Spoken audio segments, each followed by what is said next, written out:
My name's Aidan and I'm a Labour councillor for Queenstown Ward in Battersea. That's in the borough of Wandsworth, so Wandsworth Council.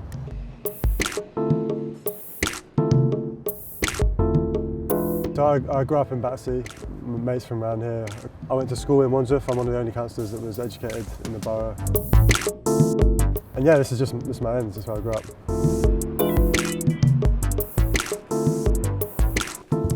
I'm 25. I was 24 when I got elected, November 10th, turned 25 a couple of weeks later.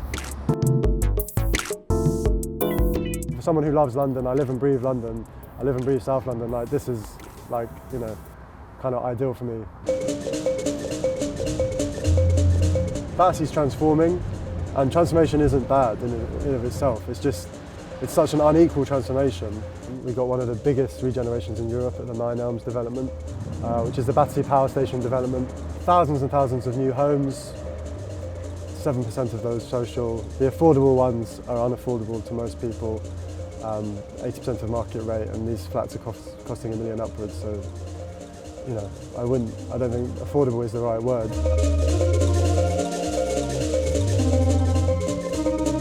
We're selling off public housing. A waiting list are, you know, 8 years long. People are living in damp, crowded accommodation. It's breaking capitalism, right? Because it means that everyone's spending all their income on rent. It's going into the pockets of a few of, you know, who have property. Then they can then they can buy more property, and then they can, you know, it's like becoming a rentier economy, right? And that's not good for the economy if everyone's spending their wages on rent. It's crazy. It increases inequality. It means that if you've got property, you're just going to be making loads and loads of money. There's no skill involved in owning property. It's bad. It's not good for society to be living like that.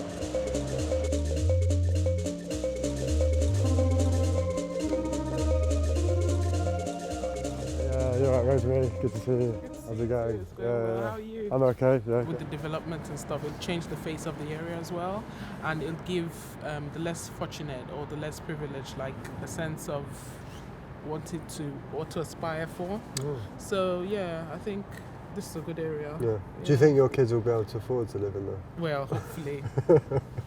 Hopefully in the future. Yeah. You know, that's what the education is all about, getting them Yeah. into like good education and, you know, following it up and making sure they can build something for Yeah. themselves. Yeah. Nothing is impossible. The Prime Minister can't afford one of those on Well, their salary. I know. And I'm just scared that Yeah. I don't know what's going to happen to, because I'm hearing rumors of this place being Knocked down. knocked down, and I don't know. When people see the Nine Elms development, they see, you know, that is power. That is what power can provide. Power can provide luxury, you know, huge glistening luxury, you know, luxury flats. And we're saying, well, you know, there's another kind of power, and that's like, you know, that's people power, and that's, you know, social democratic power, and that's, you know, I'm a socialist. I think that we need to have far more public investment during this period, because it's, you know, austerity has been bad for the economy, and people are feeling it. Because I was, you know, I'm angry at the council, but also I wanted to show that, you know, I'm here and I've got things I want to say. And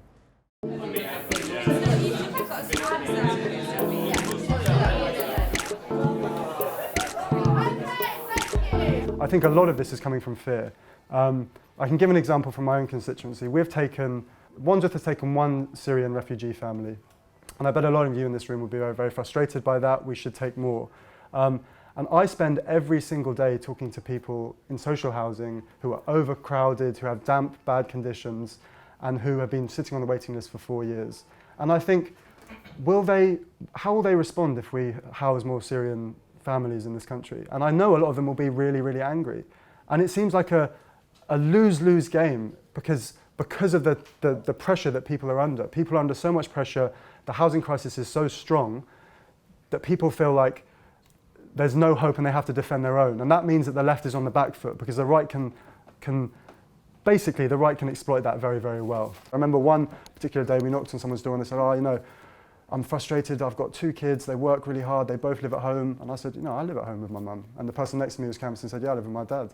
And it was suddenly like, there was suddenly a proper conversation about basically the state that we're in, the state that young people are in, and the state that sort of like Londoners are in.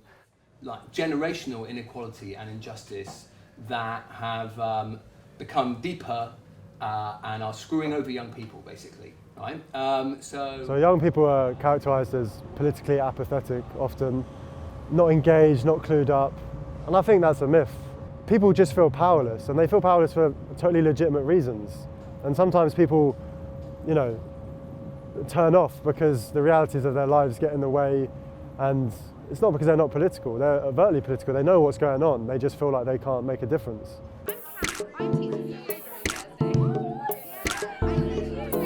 Something that, and this goes on to my second point, the power of being young when you feel pretty powerless, it's something that you should feel powerful about, because it is young people and it is people that are in this room that are going to have to be basically the narrators of the new story of what social democratic or socialist parties look like, because we have to come up with a solution and a story for basically the direction that we take our politics in. If you look at the last... What's your ambition? What do you want to do? In long term, I mean, I can, you know, it'd be nice to move out of my mum's house, I mean. Yeah, that's pretty much it.